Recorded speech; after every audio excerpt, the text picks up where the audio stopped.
putting that string on. She was too young. She was just 4. She had just ready to go on 5.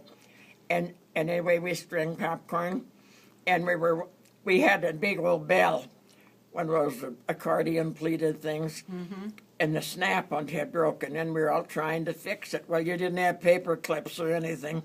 I don't know how we got it. Probably made paste with soap with water and flour. Yeah.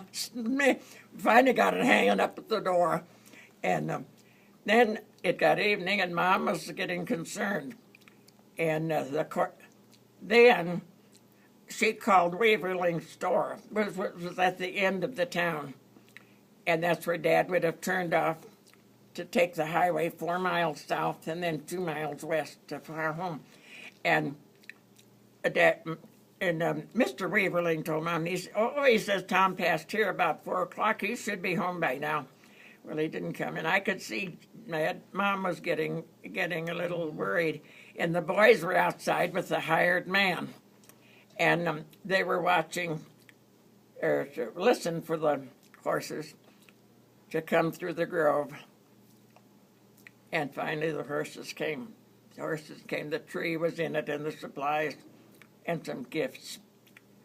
And that was it. No Dad. Oh, well, then Mom called the neighbors, and because it was snowing, I don't know how much search they could do, but they probably did some at night.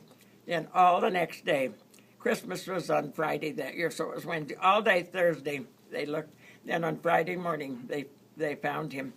And where they turned off on the highway 4 miles and then 2 miles west, his body was over east in a meadow that belonged to neighbors over there. He was in the meadow, wrapped in an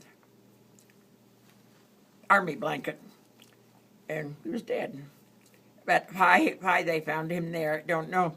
He may have gotten out to relieve himself, or maybe he had a heart attack. They did, I think, send his heart or something to the Lincoln. I think it was a heart attack. And anyway, that's the way it was. That was tough for my mother, but I remember that. I can remember that so well. I remember the telephone calls, Mom going to that phone and talking to people. And then I remember the old suitcase. It was Dad's suitcase, big old buckle-up thing. We had to put all our clothes in, and we went to Entrust. It's an interest in town, so we all got in the car, and we spent all our time at Entrust. And then he was laid out in the little chapel. And I remember Mom taking Ann and me by the hand and said, "Come on, let's look."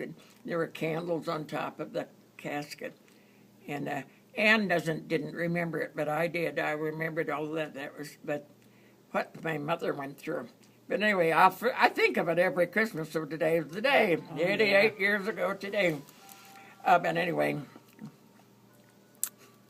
Are you taking